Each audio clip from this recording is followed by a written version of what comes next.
Go behind word या फिर गो back on word, दोनों का मतलब होता है बात से पीछे हट जाना, मुकर जाना। उस जगह पे आप गो बिहाइंड वर्ड या फिर गो बैक ऑन वर्ड को यूज़ कर सकते हैं। जैसे तुम्हें अपनी बात से पीछे नहीं हटना चाहिए, you shouldn't go back on your word, या फिर कह सकते हैं you shouldn't go behind your word. Okay, दोनों में से कोई एक को आप यूज़ कर सकते हैं, दोनों चलता है। ठीक है, अगला सेंटेंस है, मुझे तो अपनी बात से पीछे हटने की आदत हो गई है।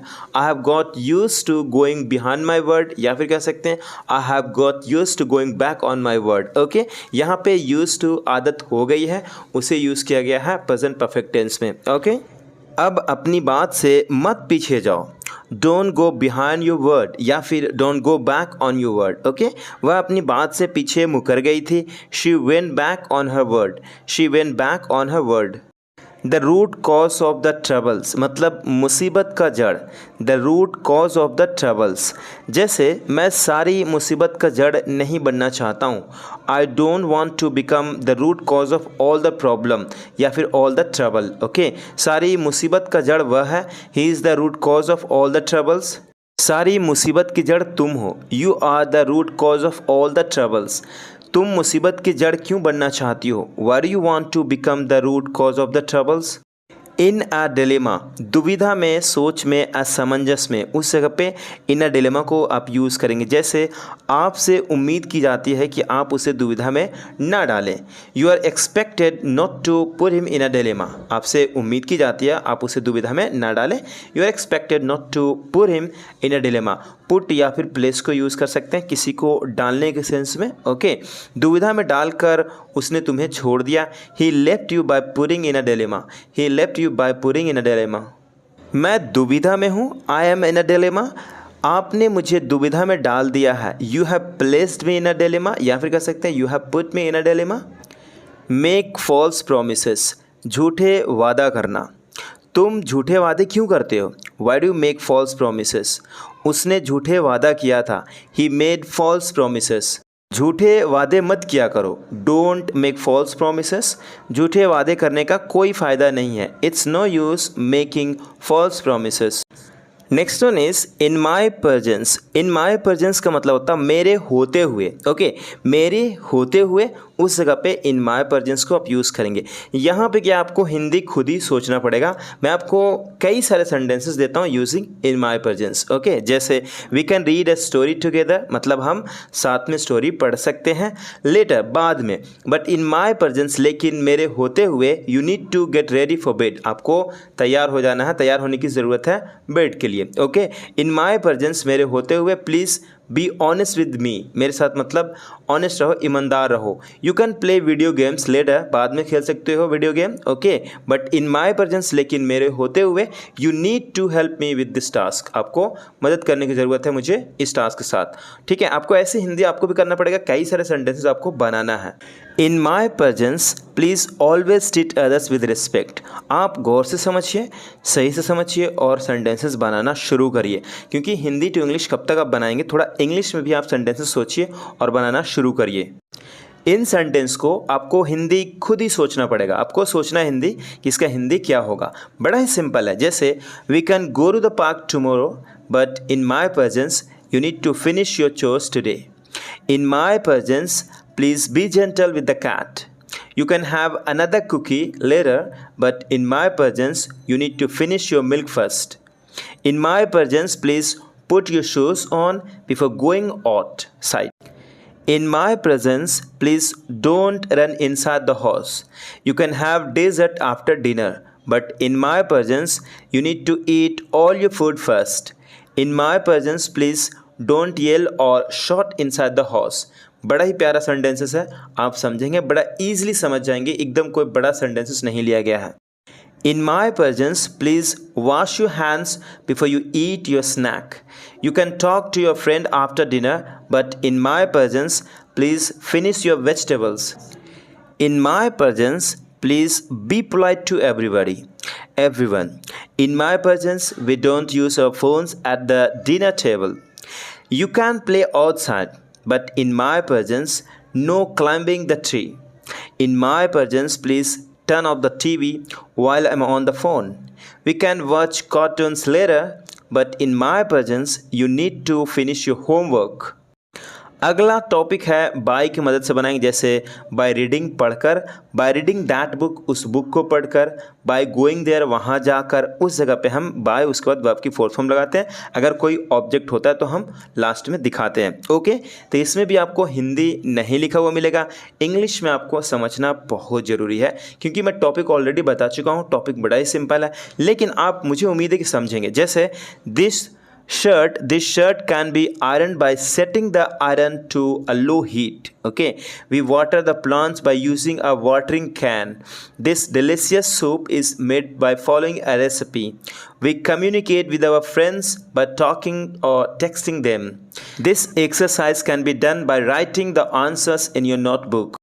I like to relax by reading a book before bed. She gets her homework done by studying in the afternoon. She gets her homework done by studying in the afternoon. We can learn English by practicing every day. This cake is made by mixing flour, sugar, and eggs. My clothes get cleaned by washing them in the machine. We learn new things by asking questions. In the habit of मतलब की आदत है, कुछ करने की आदत, जैसे मुझे बोलने की आदत है, I am in the habit of speaking. तो यहाँ पे कई सारे सेंटेंसेस आपको मिलेगा, जैसे he used to be in the habit of his nails but he stopped, मतलब उसे अपने नाखून काटने की आदत हुआ करता था। ओके, उसके बाद उन्होंने बंद कर दिया। I am going to get into the habit of practising English every day. She might be in the habit of taking the bus to school. We are not in the habit of going out to eat very often. Are you in the habit of brushing your teeth before bed? He's in the habit of saying hello to everyone he sees. They are not in the habit of complaining even when things are difficult. They are in the habit of doing their homework before dinner. I'm trying to get in the habit of eating more vegetables. My dad is in the habit of reading the newspaper every day. Are you in the habit of making your bed in the morning? She is not in the habit of eating sweets very often. We are not in the habit of staying up late on weekends. Are they in the habit of going to the park on weekends? आपको pause करके video समझ सकते हैं, देख सकते हैं, क्योंकि आपको प्रैक्टिस करना पड़ेगा। बाय स्पीकिंग आपको बोल करके प्रैक्टिस करना पड़ेगा। I am in the habit of waking up early. My brother is in the habit of leaving his clothes on the floor. We are in the habit of having breakfast together. Are you in the habit of drinking coffee in the morning? She is not in the habit of watching TV before bed. He is in the habit of going for a walk after lunch. Willing to का मतलब होता है इच्छा होना। जैसे मुझे वहाँ जाने का इच्छा है तो मैं कह सकता हूँ I am willing to go there, मुझे पढ़ाई करने की इच्छा है। I am willing to study, ऐसे विलिंग टू को यूज़ करेंगे। तो अब कई सारे आपको सेंटेंसेस मैं देता हूँ, जैसे I am willing to wait patiently for my turn. Okay, I am willing to practise this sentence again. I am willing to help you with your homework. I am willing to clear the table after breakfast. I'm willing to say hello to your new friend. I'm willing to say hello to your new friend. Okay. I'm willing to walk to school with you today. I'm willing to listen to your story if you want to talk. I'm willing to share my toys with my friends. I'm willing to try my best on the test tomorrow. I'm willing to apologize if I did something wrong. I'm willing to help fold the laundry after dinner. I'm willing to wear a jacket if it's cold outside. I'm willing to help you set the table for dinner. I'm willing to practice my English with you for a bit. I'm willing to wait in line if you need to use the restroom. I'm willing to feed the cat this morning. I'm willing to try a new food if you recommend it. I'm willing to water the plants while you are away. I'm willing to clean my room after I finish playing. All in all का मतलब होता है कुल मिलाकर। अगर मैं चाहूँ तो 2 एग्जाम्पल दे सकता हूँ, उसके बाद हटा सकता हूँ, लेकिन मैं चाहता हूँ आपको प्रैक्टिस करना है। ओके, बिना प्रैक्टिस का कुछ नहीं होने वाला।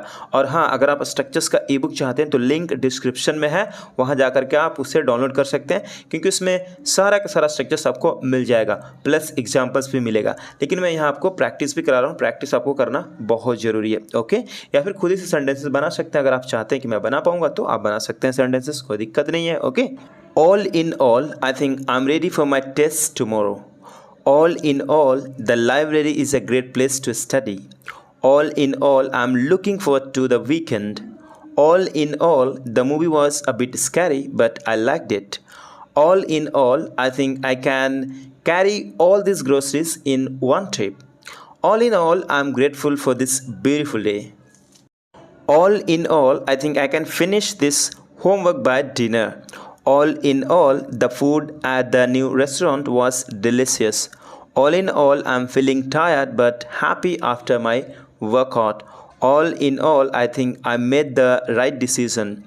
All in all, the game was a lot of fun even though we lost. All in all, I'm surprised how easy this recipe was. All in all, I'm glad I'll help my friend today. All in all, I had a great day at park. All in all, the movie wasn't that bad. All in all, I think I understand the instructions. All in all, the bus wasn't too crowded this morning. All in all, I'm happy with how my drawing turned out. All in all, the weather is perfect for a picnic today. All in all, I learned a lot in class today. Keen to का मतलब होता है उत्सुक, बेकरार। जैसे मैं उससे मिलने के लिए बेकरार हूँ, I am keen to meet her. Okay, simple. तो अब हम कई सारे सेंटेंसेस बनाते हैं, जैसे I am keen to go shopping and find some new clothes. I am keen to visit the park and have a picnic. I am keen to water the plants in the garden. I am keen to set the table for dinner. I am keen to practise my drawing skills. I'm keen to go to bed early tonight so I can wake up feeling refreshed. I'm keen to help out with dinner tonight. I'm keen to read a book before bed. I'm keen to listen to some music while I relax. I'm keen to play a game with my family. I'm keen to learn a new recipe and try it out. I'm keen to watch a movie tonight. I'm keen to finish my homework so I can play later. I'm keen to have breakfast and start the day. I'm keen to check my emails and see what happened overnight. I'm keen to call my friend and catch up. I'm keen to practice my English a little more today. I'm keen to watch the news and see what's going on in the world. I'm keen to go for a walk and get some fresh air. I'm keen to meet up with my classmates after school. Next one is unless. Unless मतलब अगर नहीं। Okay, इसमें already negative रहता है। जैसे अगर तुम नहीं आओगे तो मैं तुम्हें मदद नहीं करूँगा। Unless you come I won't help you. Okay, unless you come ये नहीं कहेंगे आप, अनलेस यू डोंट कम ये बिल्कुल गलत हो जाएगा। Unless you come I won't help you, अगर तुम नहीं आओगे तो मैं आपकी मदद नहीं करूँगा। सिंपल। तो आइए कुछ एग्जाम्पल्स देखते हैं और हिंदी आपको करना पड़ेगा। ओके, क्योंकि आप बहुत स्मार्ट हैं, आप काफ़ी चीज़ सीख चुके हैं। ठीक है। Unless you take an umbrella you will get wet, मतलब अगर आप छाता नहीं लेंगे तो आप भीग जाएंगे। Unless you feel better you should stay home from school. Unless you bring your library card you can't borrow books. Unless you have your ID you can't get into the club. Unless you bring a jacket it will be chilly outside. Unless you ask the teacher you won't understand the instructions. Unless you water the plants, they will die. Unless you turn off the light, we will waste electricity. Unless you eat your breakfast, you will be hungry in class. Unless you practice your English, you won't improve. Unless you close the window, it will be cold at night. Unless you lock the door, someone might come in. Unless you pay the bill, they won't let you leave. Unless it rains, we can go to the park. Unless you call me back, I can't tell you the details. Unless you hurry, you will be late for the school. Unless I finish my homework, I can't watch TV. Unless you ask nicely, I won't help you. Unless we leave early, we will get stuck in traffic. अब topic है आपका until, मतलब जब तक नहीं। इसमें समय के लिए यूज़ करते हैं, जब तक नहीं। इसमें भी नहीं ऑलरेडी इंसर्ट होता। अगर आपको समझ नहीं आता कहाँ unless और until लगा है, आपको लगता दोनों है, इसमें कंडीशन भी है और टाइम को भी दिखाता, तो दोनों आप यूज़ कर सकते हैं। unless and until करके आप बना सकते हैं। बट आइए कुछ एग्जाम्पल्स देखते हैं using until. Until the bus arrives, मतलब जब तक बस नहीं आती। Let's sit here, चलो यहाँ बैठते हैं। Until you explain, जब तक आप एक्सप्लेन नहीं करते हैं, इट डजंट मेक सेंस, कोई फ़ायदा नहीं, कुछ मतलब का नहीं। अनटिल फ्राइडे, मतलब फ्राइडे तक। I am busy with work. Until you पे, जब तक आप पे नहीं करेंगे, I can't give you the receipt. Until it gets cooler, I will where shorts. Until you show me, I can't help. Until the movie starts, I will check my messages. Until you are ready, we can wait. Until you learn, you will keep making mistakes.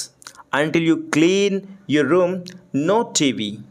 Until I finish my homework, I can't play. Until the rain stops, we can't go outside. Until you try, you won't know. Until we meet again, जब तक हम दोबारा मिलते नहीं दोबारा। Until then, तब तक I will be wearing. Until you ask, I won't tell. Simple है गाइस, बट यूज़ इट, क्योंकि इफ़ेक्टिव है। ये डेली यूज़ सेंटेंसेस है, ये काफ़ी यूज़ होते हैं, इसीलिए मैं आपके लिए लाया हूँ। आपको तो हिंदी कम से कम करना पड़ेगा, नहीं तो आप बार बार प्रैक्टिस करेंगे तो आपको खुद ही मीनिंग समझ में आ जाएगा। ये इंग्लिश का रूल है, आप बार बार सुनेंगे तो समझ में आएगा। आप ट्रांसलेशन कब तक करते रहेंगे, थोड़ा सा एडवांस वर्जन में जाइए। बाय द टाइम बड़ा ही सिंपल है, जब तक। ओके मुझे नहीं लगता जब तक आप यहाँ हैं मुझे डरने की ज़रूरत है। I don't think I need to be afraid by the time you are here, जब तक आप मुझे सपोर्ट करेंगे मैं कुछ अच्छा कर पाऊँगा। As long as you support me, या फिर by the time you support me, I will be able to do something good.